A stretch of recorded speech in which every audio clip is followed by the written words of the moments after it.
how do you manipulate the built realm, the physical realm, to allow people to live better lives? And I realized that there was a disconnect in how our digital spaces were designed for that. And we were using technology as a destination, like all the social media outlets out there, the big tech players, rather than a tool that facilitates real world connection and gets you connected to the physical space instead of us all looking on our phones. And so that's how kind of TownSpot came about. And TownSpot's kind of my way of bringing that digital placemaking into people's everyday lives, really. This is Small Press, Big Ideas, a podcast about the business of local news in the United States. I'm your host, Paul Gewertz. Small Press Big Ideas is about the opportunities and challenges that local news publishers are facing for their businesses.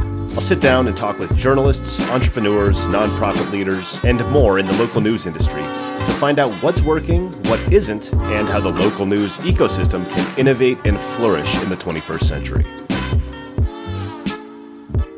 Okay, today on the podcast, I am joined by my first Brit on the show, Mike Gyi. Mike is the founder of TownSpot, where they bring the best events on your doorstep. They bring the best events on your doorstep to help you live more local. Mike, thank you for coming on the show. We had a nice call before, but it's good to see you again, man. Yeah, thank you for having me. I'm happy to be here. First ever podcast, so I'm looking forward to it. Yeah, nice. I got the professional setup somehow. Got a light here, got a microphone and stuff like that. So I feel very pro right now. Cool. Well, for the audience, could you tell us just a little bit about your background, of your life and your career? And love to hear it. Yeah, so my name is Mike Gyi. I'm British and grew up in the north of England in a sunny place called Blackpool. Actually not sunny, so that's going to be quite funny for a lot of British people. And then I studied architecture. So at university, I went to study architecture to design buildings. So really, really enjoyed that and did that for 3 years, and then went to work in an architectural office in London for 2 years. And that was really great because during those 2 years, I realized that as much as I love designing and creating places and also like creating buildings that facilitate social interaction between people and improve people's lives, is that the reality of architecture is very different. So I was designing, had a great time, but I was designing high-end residential buildings for rich people in Mayfair in London. So I kind of knew at the time I wanted to do something a bit bigger in society in terms of how social impact. And obviously technology back in 2013, 2014 was kind of obvious that you could move the dial on some pretty big social issues with the right recipe of design. And so, 2015, got into the tech industry. And I've worked ever since across design and product management, always been interested in coding. Kind of tried to code about 2 or 3 times, but I've always ended up on a Stack Overflow somewhere, just scratching my head. And so, gained a lot of experience across many different teams, working across social impact, but also the private sector. Favorite thing there in social impact was going to Africa.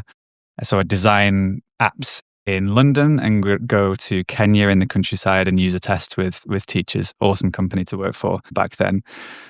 And I've always been really interested in placemaking. So that comes from architecture. So really about how do you manipulate and I'm going to sound like an architect here, how do you manipulate the built realm, the physical realm to allow people to live better lives?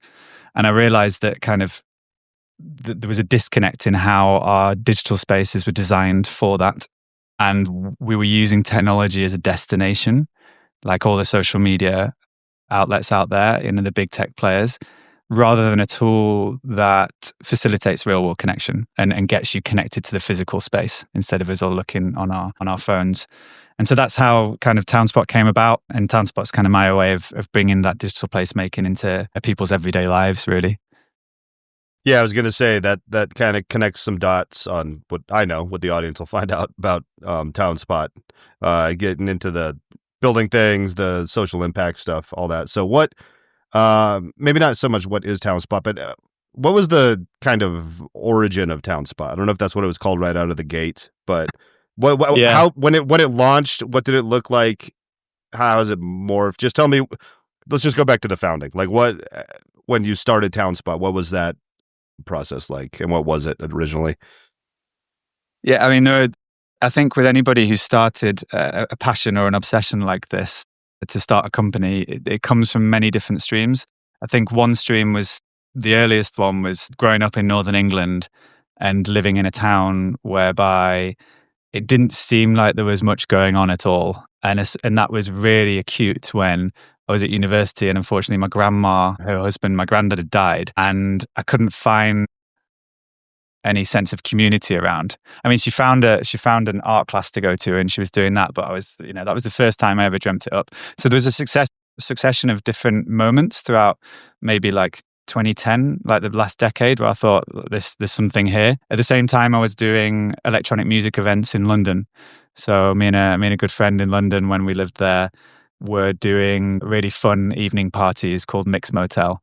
And we were finding places like Jamaican bakeries and old banks, and we were hosting parties in them. Not raves, but parties. And what was good about that is we had built a community around it, an interest-based community, whereby people liked music and people liked the other people that were going to the event. But what I found is it was a one-off event across London. And what I found actually is that we would host an event, which I thought was really cool. I mean, we did one in a place next to Brixton in London, Brixton's a really hip area, kind of like a Brooklyn, if you were in New York. But Brixton, next to there is a place called Herne Hill, and we did an event in a brewery where they brew beer, and so it was in amongst the beer tanks. And it was a really cool event, like just early evening again, and we had different amateur DJs on. And some people stumbled across it, and they were like, wow, what is this? We live locally, but we didn't know about this. And so kind of, I think also a lot of founders have got into founding a business. Maybe probably they've been in events. Like events is probably the easiest thing to start up when you're in your infancy as an entrepreneur.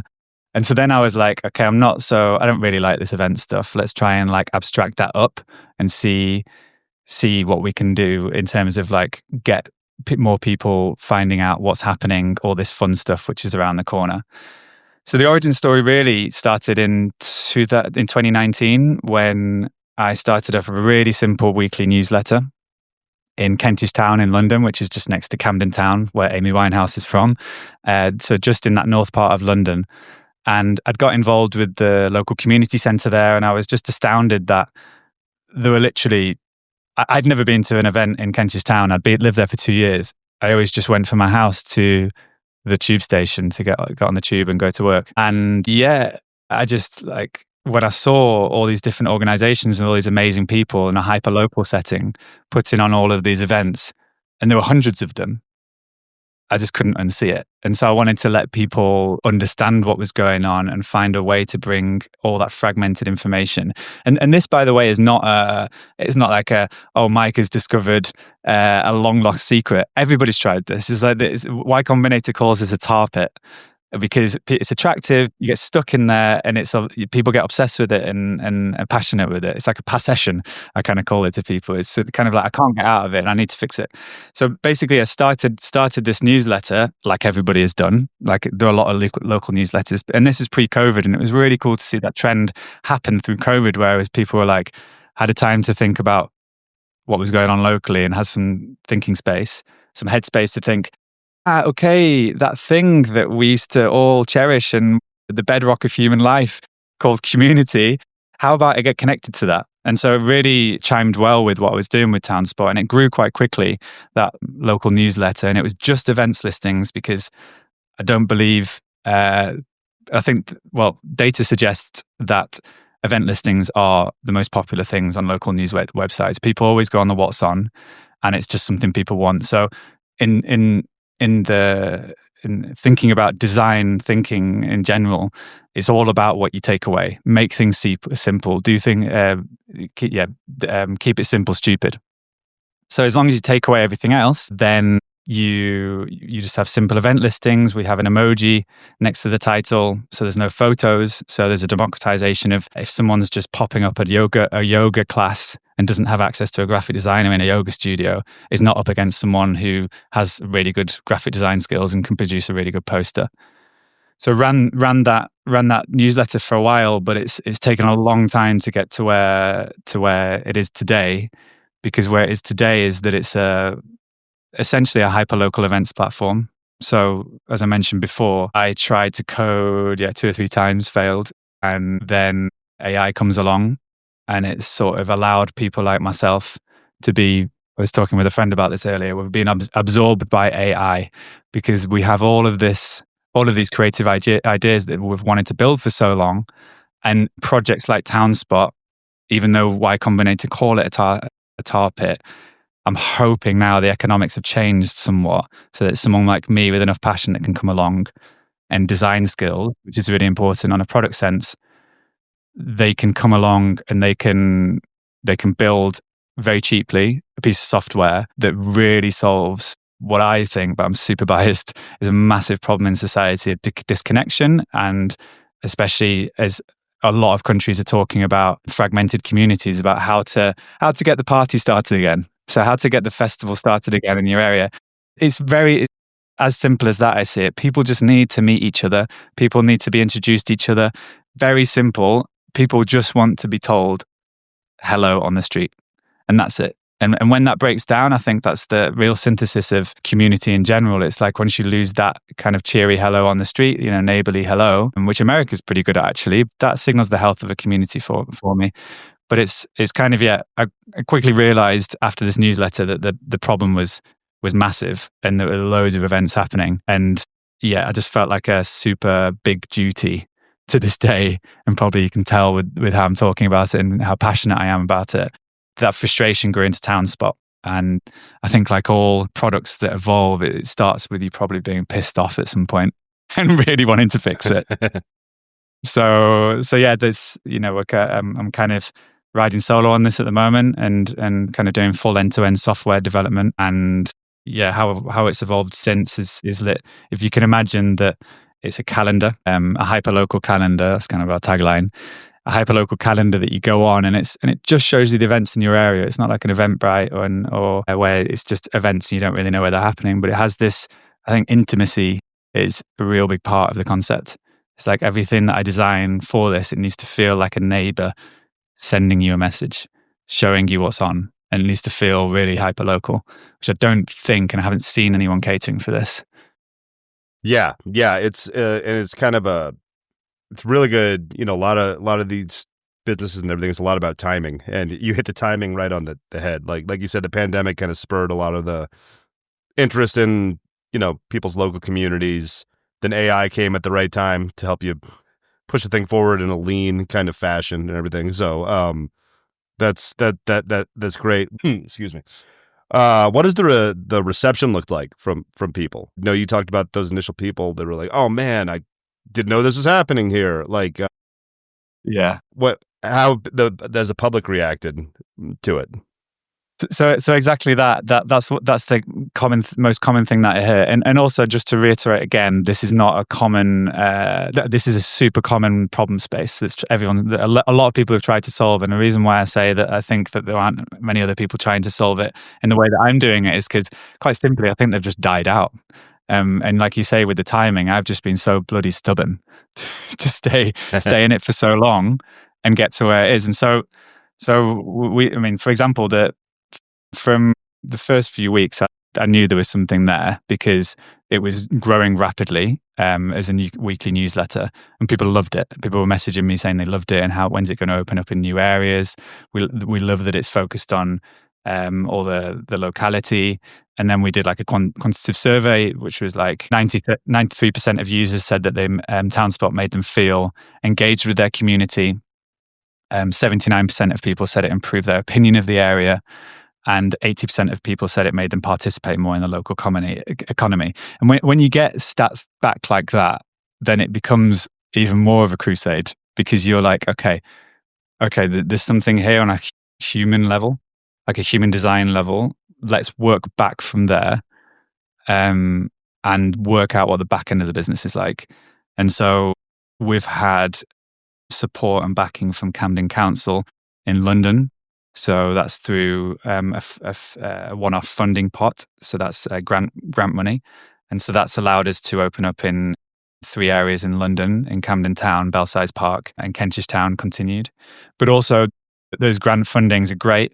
absolutely amazing, and I'm so happy that we've had them, and it's a real privilege to get that money, because I truly believe this has been, like you said before, I'm operating this in a very lean way, so every bit of cash helps, and it's not wasted. But the greatest signal has been we've had some private sponsors as well. So there's a really great community led, community caring estate agent.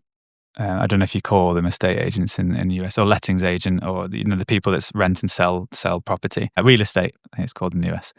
Real estate agent. So that's local to Kentish Town. They're called Matthew James Estate Agents, and they have been sponsoring us for 3 years now. So they pay £2,000 a year. That was the baseline fee of an annual sponsorship, and they use it to really good effect for their business, because they get the question of their customers who are looking to buy a house, to sell a house through them, to rent a house, to rent out a house, and they say, why should we choose Matthew James Estate Agents? And it's they use in their sales line, well, because we actually care about the community. We're the main sponsors of TownSpot.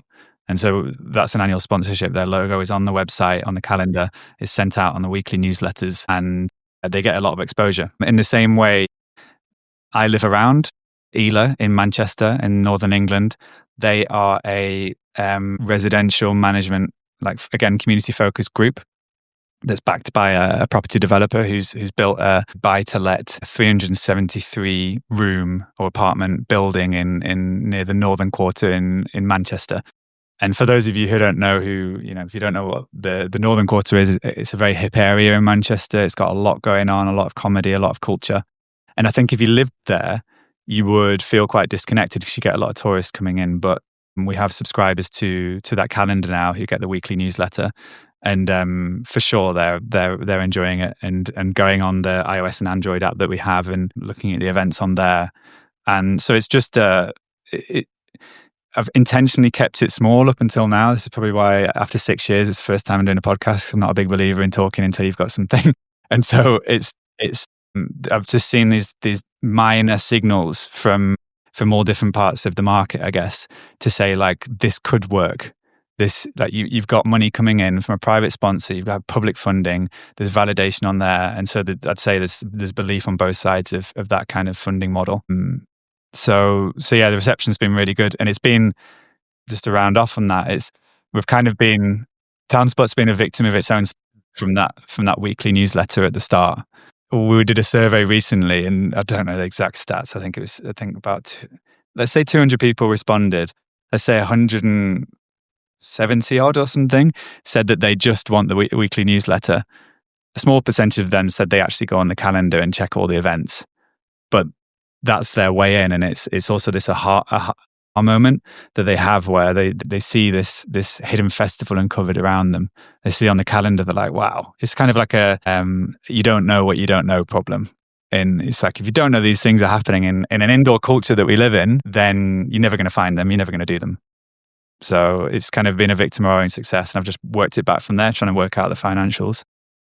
Yeah, that's interesting. And some things you said.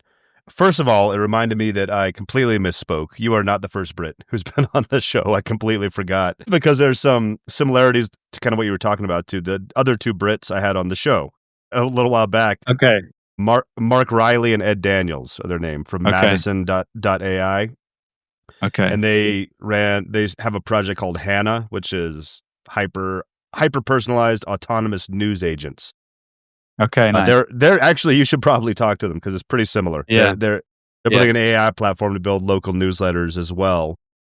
Nice. And the reason I bring them up is because Mark had mentioned, in regards to business model, he had several ideas for the way forward. And I'm curious if you thought about this as well, where one end he could build his own portfolio of newsletters, across the UK, the world, whatever, Europe, or licensing it as a, how do you have it on LinkedIn?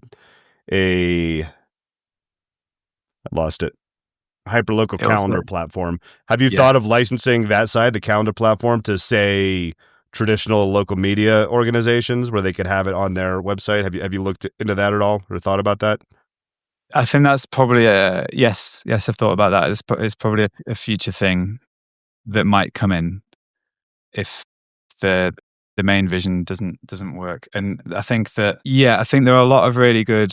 We used a really good calendar SaaS product called Talkify. I just want to give them a mention because it's run by an awesome guy called Robert in London, and we used him as a back end for like 3 years. And so we would use that as a CMS, content management system, and our team would manually put all the information that they'd find in towns into there.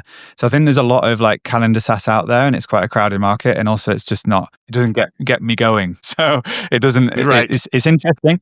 Like it could act as a thing. I think anybody trying to do something like this, like start a business, I feel it's more akin to starting a fire, like a little campfire. And I think that like you want to build your fire and use source your own wood and twigs and all that sort of stuff. But sometimes you need to get some gasoline from these other revenue streams and pour it on, because otherwise the fire is not going to build, basically. And I think that I've got something that I'm working on at the moment, an offering that is not a front end white labeled calendar, but it's selling more event data to current event listings companies. So people who have already worked out their front end business model and things like that and are paying a lot of money for event sourcing, we can bring those costs down. Excellent. I want to talk. You have a background in design, and you talked a bit about the design. It's funny. I was just listening last night and this morning to a podcast to How I Built This by Guy Raz. If you're familiar with that podcast, Yeah. He just had Craig Newmark, I believe, founder of Craigslist, on to kind of tell his story. And he was kind of saying how they chose, not that yours is a simple design, but they chose really early on to keep it very bare bones and simple and keep kind of a lean business model. Yeah. And, they were kind of one of the runaway winners of the early internet. Also, listeners of this podcast might not be huge fans of Craigslist since it kind of decimated local newspaper classifieds and everything.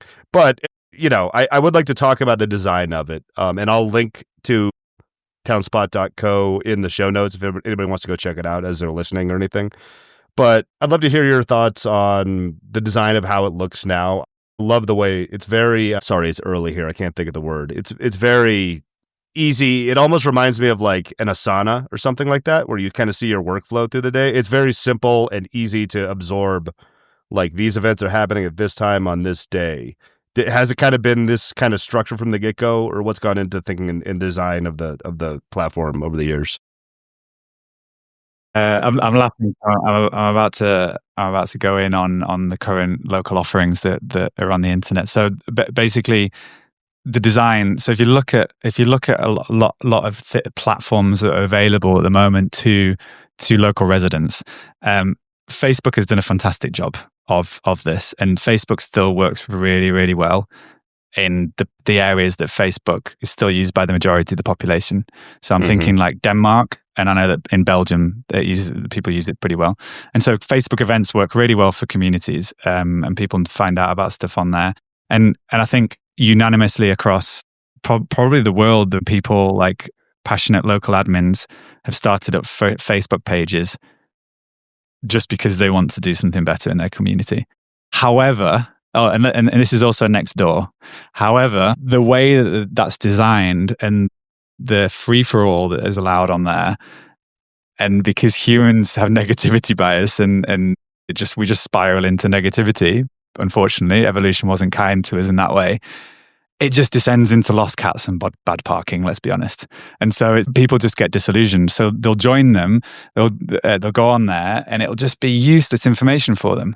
And it'll be like, oh, I've lost a cat, or someone's parked badly, or someone will be complaining about something else. And it'll be usually negativity. So there's no sort of like guardrails in there, because what Facebook did is it was built up on social, and it came from the Facebook newsfeed and all that sort of stuff. I can understand from a design point of view, it came from there.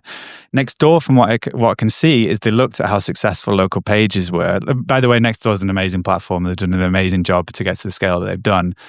And a lot of people use it. It's just that I don't use it, and a lot of people that TownSpot do cater for now, they are more that they don't use Nextdoor from what I've seen. But Nextdoor copied Facebook pages, local pages, and tried to monetize that. Whereas what TownSpot has done, like if I sat down now with a brief and said, I need to design a hyperlocal events platform. It would not look like what you're looking at on your screen right now. And what's happened there, what's really cool, is that if you start with the user experience at the customer, so if you start at the most optimal, useful customer experience and build back from there, and keep it simple, and don't try or get, what would you call it? Get tempted to add things, because we all love adding things. It's about subtracting things. Don't be tempted to add things. Keep it simple. Try and democratize it. Loads of people have asked me, can we add event images? The answer's been no so far. People have asked me, can we have a discussion thread? The answer's been no so far, because I'm trying to, notionally no, because what I'm trying to do is good design comes from good constraints in any platform. But to have a good design solution, you have to put in, because you've got a blank page usually, you have to be like, okay, what constraints do I want to pull into my blank page? And that's how the platform will look like. And so that's kind of the preface for kind of what it looks like at the moment, because probably what you're looking at the moment is that you could squint your eyes and it looks like kind of an email, because it's just text-based and it's got emojis in it. And so it hasn't really evolved much from that, but people love that because it's less overwhelming than looking at event pages with lots of photos on it. Generally, images created by organizers, as amazing as events are, they don't do the events justice because the images aren't good enough. And so just a simple emoji, low cognitive overload to have a look what the event is. And really so that's kind of like, it's been built back from the weekly newsletter, which was just text-based, and that's what people loved about it. It's like a friendly neighbor. That's kind of our brand tone of voice, friendly neighbor messaging you and saying what's going on. And then the other side of it is that we've been trying to, when I lived in the UK, and now live in Spain, in Barcelona, I think that I'm really proud of the UK when I go to UK music festivals, because that is culture. That is our culture. For me, that's our culture. We're built on some of the best musicians in the world, the best bands. And I think everybody listening to this would agree probably. That has somehow been lost in all of our towns, like most of our towns. And even the towns it's happening in, people don't go to them because they don't know what's happening on their doorstep. So what I'm trying to do with the festival vibe is I'm trying to extract, there's this really massive festival called Glastonbury in the UK, and every Brit thinks that everybody knows about it in the world. They don't. But Glastonbury is massive. It's the godfather of all festivals. Coachella was started in the 90s, from what I believe. It was inspired by Glastonbury. Glastonbury is magical. And so how do you extract some of that magic you feel and that fun and everybody being happy into the towns? And how do you create a festival vibe? So linking that into uncovering a hidden festival around you is that the design going forward, and there's some elements in it at the moment, is that if you download the iOS app, for example, or the Android app, it doesn't say events schedule, it says lineup. And so we're going to have a map in there as well, which is going to have a boundary line, which will show you all the different facilities in your area and the venues that you have, so you can improve your local knowledge. And so a lot of the design is going to be focused around the outcome of trying to help you improve your local knowledge, because it's not just like, I feel connected to my area when I go to an event and meet people. No, it's actually someone put on a survey once, I know what's going on in my area, but I don't have to go to any of it. It's an introvert's dream. And I was like, that is amazing. Okay, so this is not about getting all the extroverted people out and things like that.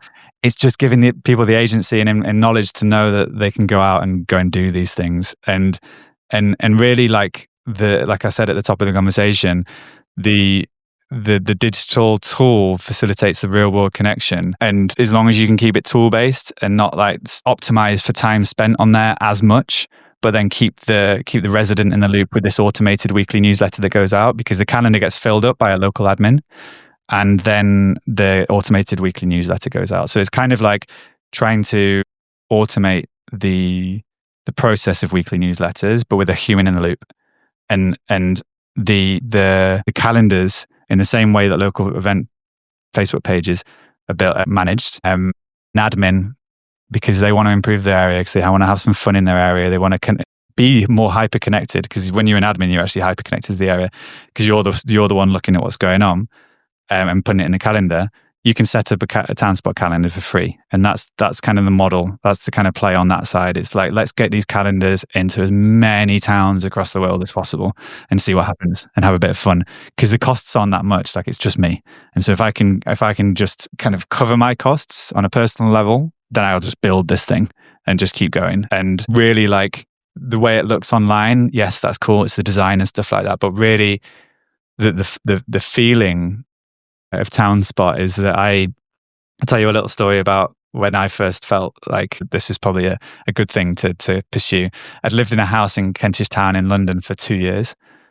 And because I was doing this newsletter, I found out about this amazing, cozy, intimate venue, 20-second walk from my doorstep, Horiano Meeting House. And I went in there for a poetry night and I was like, okay, this is cool.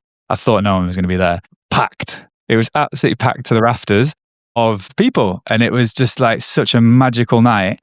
And it was almost like, I keep mentioning it, but like uncovering a hidden world.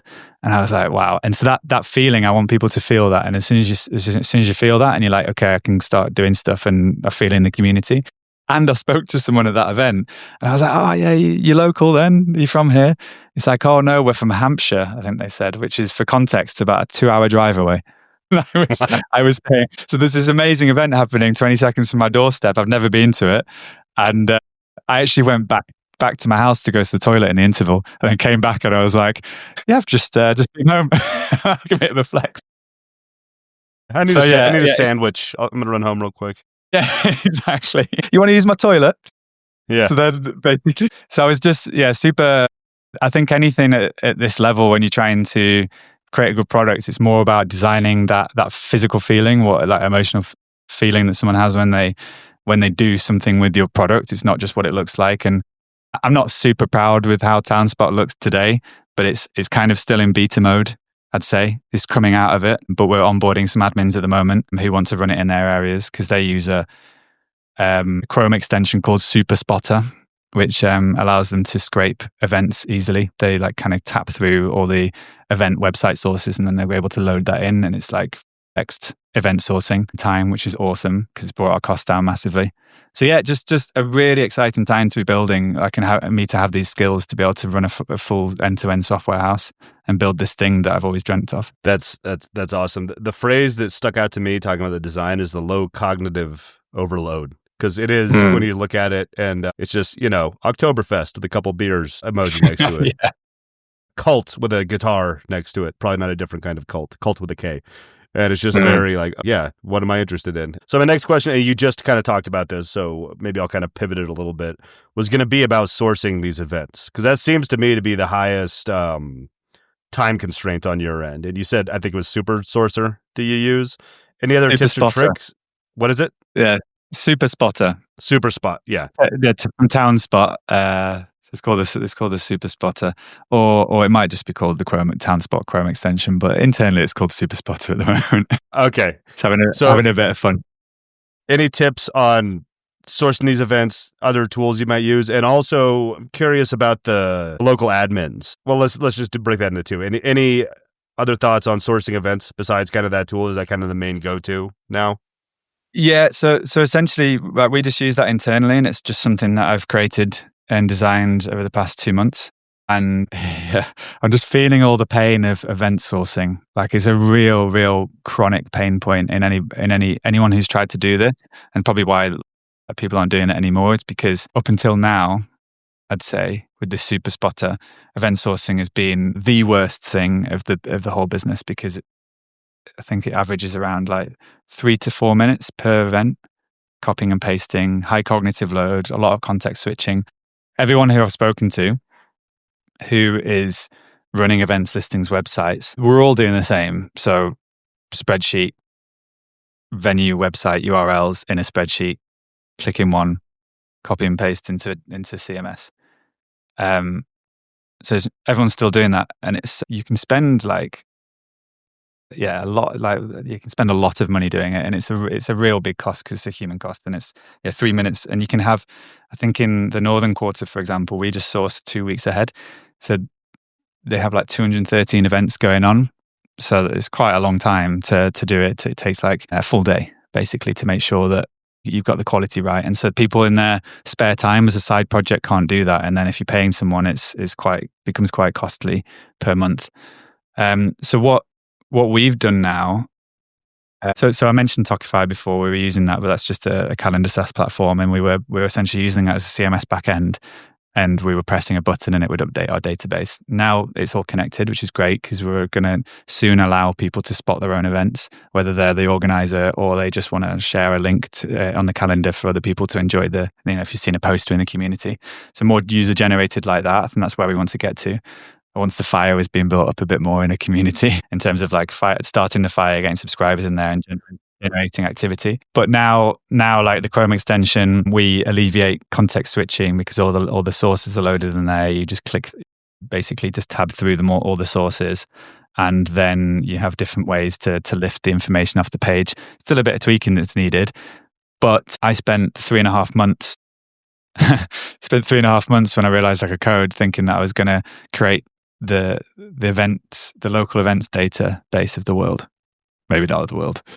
Like at least to alleviate our pain points internally.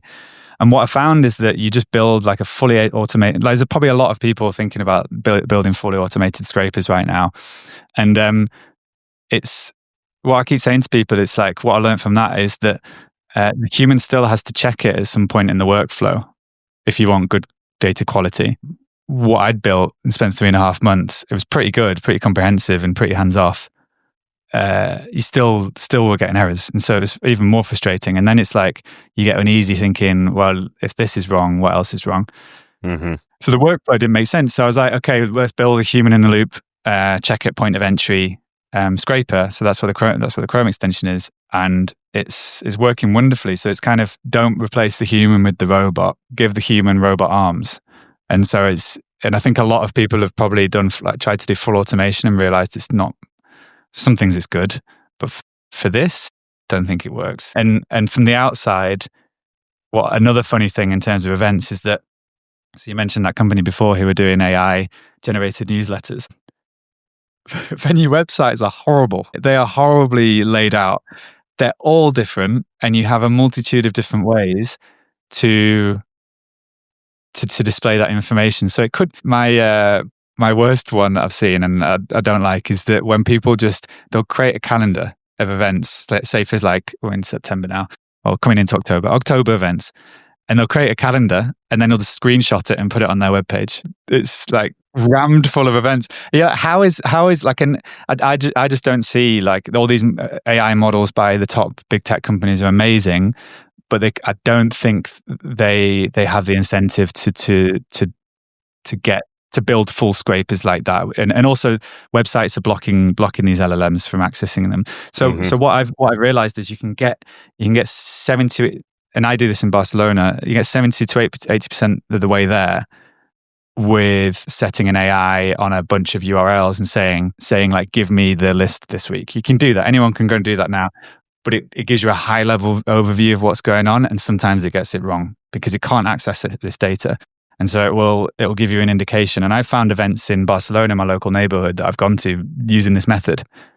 But it doesn't give you the depth that TownSpot gives you because TownSpot is human created. It's got a local who has skin in the game and wants to facilitate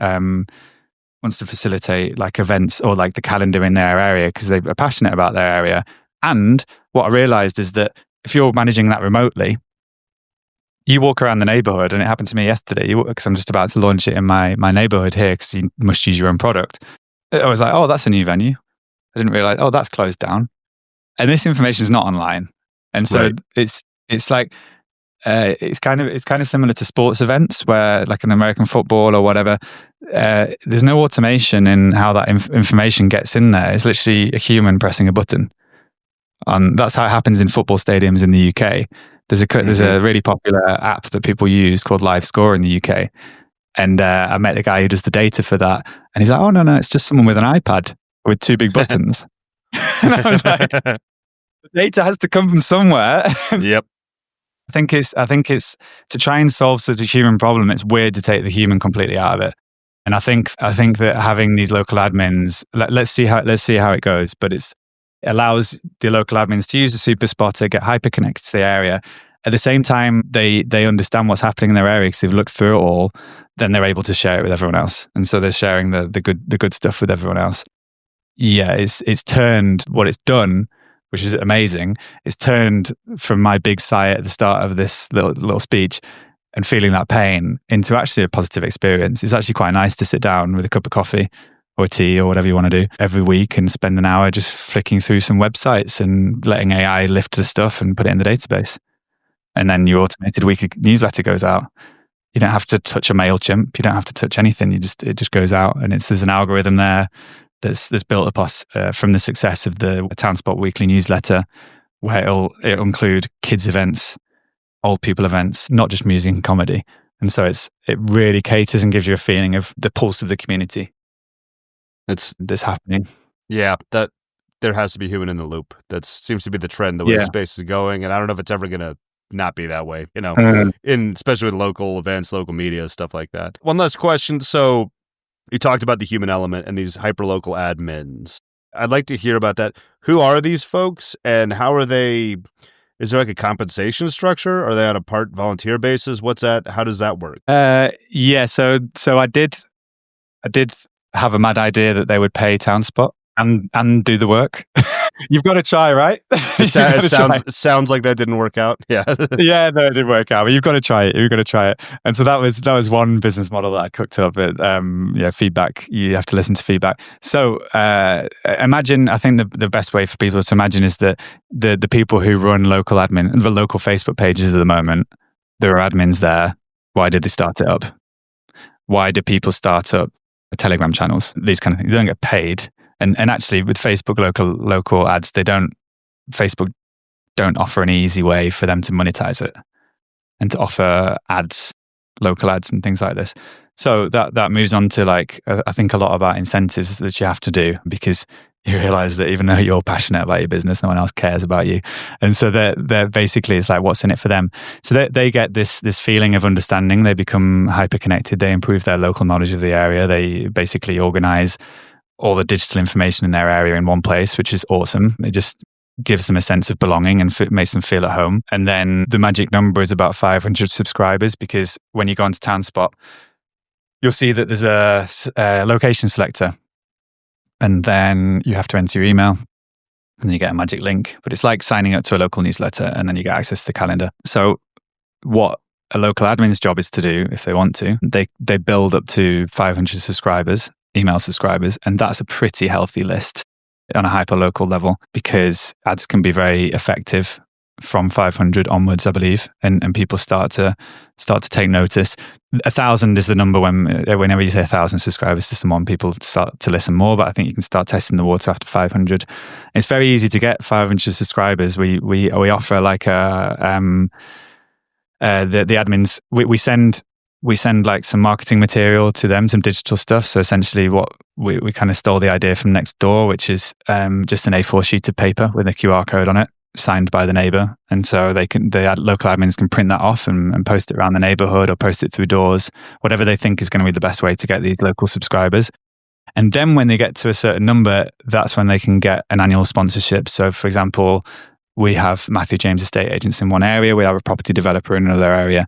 And so there are these incentives for these private companies to sponsor annually or just on a weekly basis, ad hoc. So up to the admins sponsor an area. And so the admins take 90% of that ad revenue, and we take 10% as a platform fee. Kind of similar to how Substack works. So anybody can start a Substack, and we only win.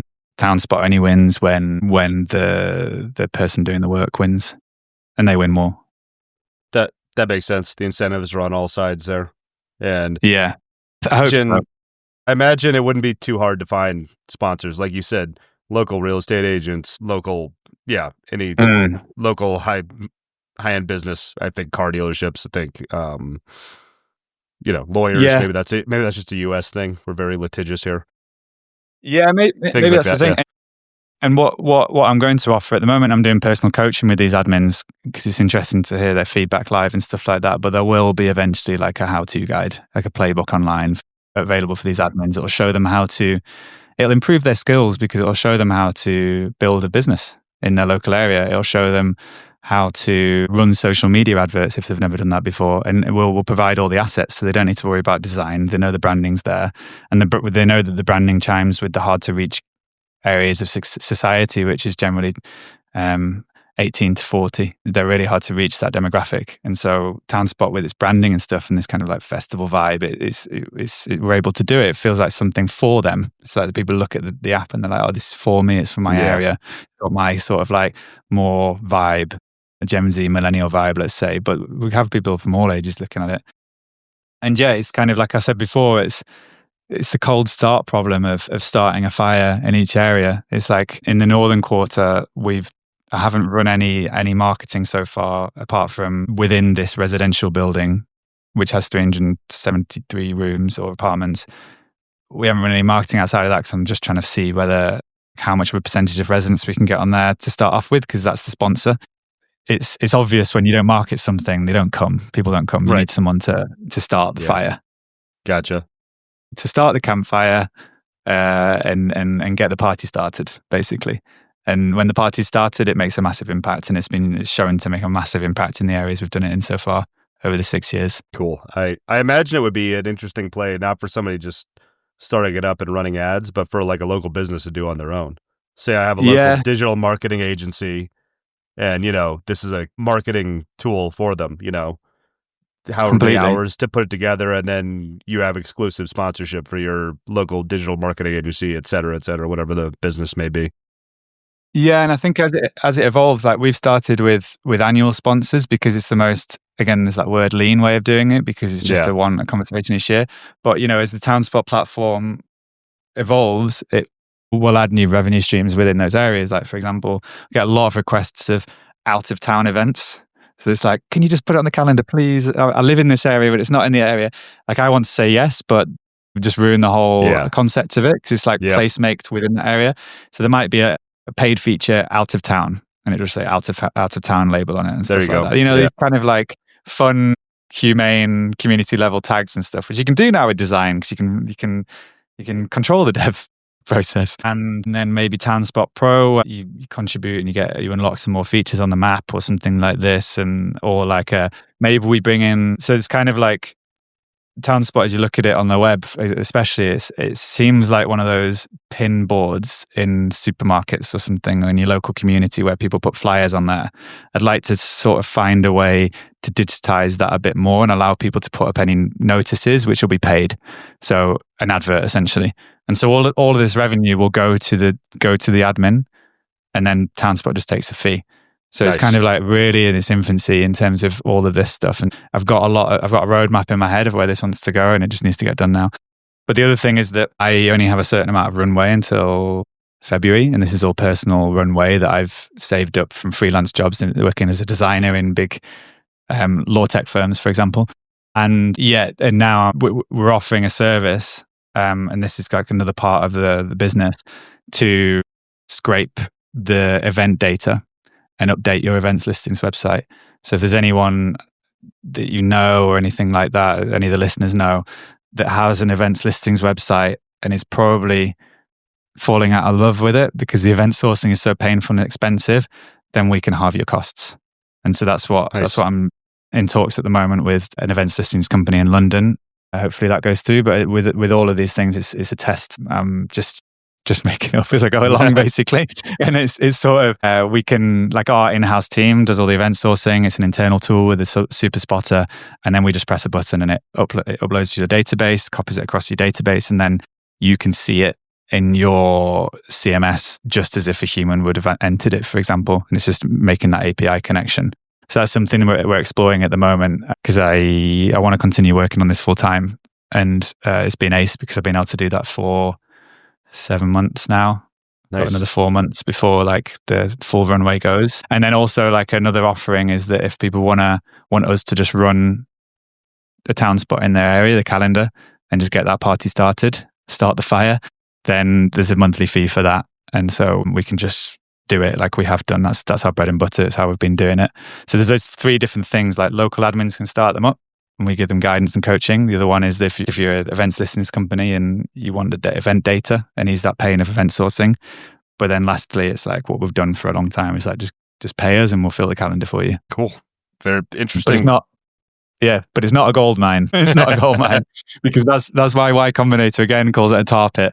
And yeah, but someone has to do it. And for me, it's about finding the right recipe. And hopefully it's the timing, Paul. I hope with all these different variables that I've been talking about, hopefully now I can try and chip away at this problem. But I've been talking very, very high level and very enthusiastic and visionary in this conversation. But really, it's local event listings, and everyone's tried it. But it's trying to wrap it up in the right way. Awesome. Great stuff, Mike. So I think we're about wrapping up. Where can people find you at TownSpot online? Anything else you want me to link to or point to in the show notes or anything you want to promote that you haven't spoken about? Yeah. Yeah, I think physically in Barcelona. If anybody wants to go out for a coffee or anything like that, I'm around in Barcelona usually. So just reach out, and you can reach me on email at mike@townspot.co. We've tried to get the .com, but the guy's not replying, unfortunately. And so let's hopefully in the future, but it's .co. Don't try .com. And yeah, so they can reach out there. I'm happy to talk to anyone if anybody just wants advice. I think that I've accumulated a lot of knowledge in this domain over the past 6 years. And what I've found as well is that probably that you've found as well, because you're talking to a lot of us, there's a lot of people working in this area are very passionate, kind-hearted people and just want to do the right thing, and just also quite fun to talk to as well. So I've made some really good contacts along the way when people have reached out. And I've reached out to them just for some advice, and it's almost like solidarity in a like a sector of the market or economy, which is really like local tech really doesn't exist that much, and so it's trying to sort that out. I guess that's where we differentiate. It's like a lot of the companies are local media companies. Like I'd say TownSpot is a hyperlocal tech company, same way you have fintech or law tech. But yeah, if you want to run your own TownSpot for free, just get in touch.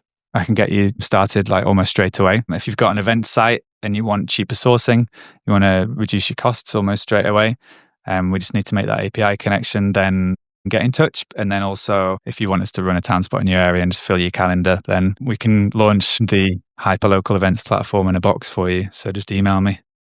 Cool. I'm there. Cool. Can I put your email in the show notes? Yeah. Go okay. For it. Yeah. Okay. So anybody listening, on LinkedIn, LinkedIn and Twitter.